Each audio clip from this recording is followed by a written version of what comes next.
கன்னியாகுமரியில் பாராளுமன்ற உறுப்பினர் விஜய் வசந்த் பெயரை சொல்லி ரயில்வே துறையில் வேலை வாங்கி தருவதாக பல கோடி ரூபாய் ஏப்பம் விட்டதாக காங்கிரஸ் ஊராட்சி மன்ற தலைவி மீது குற்றச்சாட்டு எழுந்துள்ளது.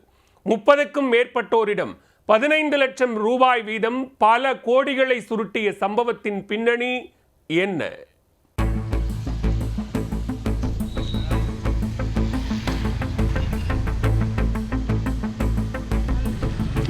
எனக்கு ரயில்வேல வேலை வேண்டி தாரேன்னு சொல்லிட்டு கொலஞ்சி பஞ்சாயத்து தலைவர் சலோமி வலிய வந்து ஏன்னா வீட்டில் வந்து 45 நாளில் வேலை எடுத்து தாரேன், கண் பாம்பேன், நீ பேடிச்சாத, நான் எங்களும் வீடு வச்சதில் எனக்கு கடன் இருக்குது, அப்போ இப்போ எனக்கு முடியாது சொன்னதுக்கு அது இல்லை, வாழ்க்கை பிரச்சனையாக 45 நாளையில் வேலை கிட்டும், எம்எல்ஏ சீட்டு எம்பி சீட்டுன்னு சொல்லியாக என்னை இப்படி வந்து ஏமாத்தினேன்.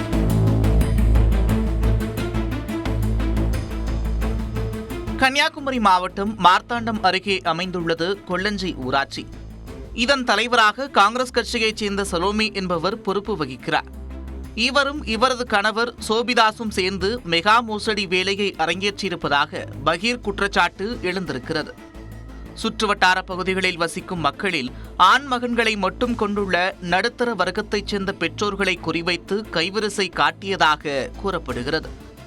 அவர்களது மகன்களுக்கு மத்திய அரசின் கீழ் இயங்கும் இந்திய ரயில்வே மற்றும் உணவுத்துறை உள்ளிட்டவற்றில் குமரி பாராளுமன்ற உறுப்பினர் விஜய் வசந்த் அவர்களின் கோட்டாவில் வேலைவாய்ப்பு இருப்பதாகவும் அவற்றை உங்களுக்கு வாங்கித் தருவதாகவும் ஆசை வார்த்தைகள் கூறியிருக்கின்றன.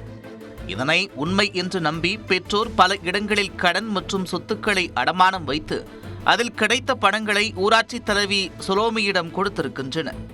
30க்கும் மேற்பட்ட பெற்றோரிடம் 15 லட்சம் ரூபாய் வீதம் 4 கோடி ரூபாய் வரை வாங்கிய சலோமி பணம் கொடுத்த பெற்றோரின் மகன்களை சென்னை, புனே, டெல்லி உள்ளிட்ட பகுதிகளில் பயிற்சிக்கு செல்ல வேண்டும் என்று கூறியிருக்கின்றனர்.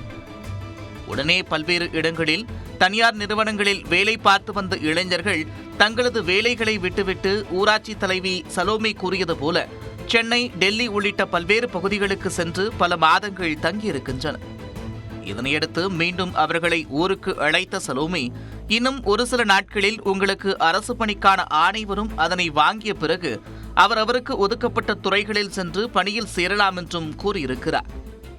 இந்நிலையில் இளைஞர்கள் அனைவருக்கும் மத்திய ரயில்வே துறை மற்றும் உணவுத்துறை உள்ளிட்ட முத்திரைகள் மற்றும் அதிகாரிகளின் கையெழுத்துக்கள் போடப்பட்ட பணி ஆணைகள் வந்திருக்கிறது.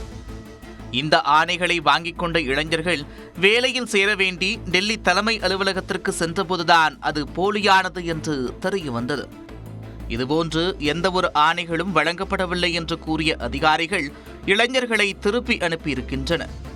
மிகுந்த ஏமாற்றத்துடன் ஊர் திரும்பிய இளைஞர்கள் நடந்தவற்றை தங்களது பெற்றோரிடம் கூறி சலோமியிடம் சென்று முறையிட்டிருக்கின்றனர். உடனே சுதாரித்துக் கொண்ட சலோமி ஏதேதோ சொல்லி சமாளித்து அவர்களை திருப்பி அனுப்பியுள்ளார். கடன் வாங்கி பணம் கொடுத்த பெற்றோர் ஊராட்சி மன்ற தலைவிக்கு அழுத்தம் கொடுக்க ஓரிரு நாட்களில் உங்களுடைய பணத்தை திரும்பத் தருவதாக கூறி நாட்களை கடத்தி வந்துள்ளார். இதனால் பாதிக்கப்பட்டவர்கள் மாவட்ட ஆட்சியர் மற்றும் எஸ்பி அலுவலகத்தில் புகார் அளித்திருக்கின்றனர்.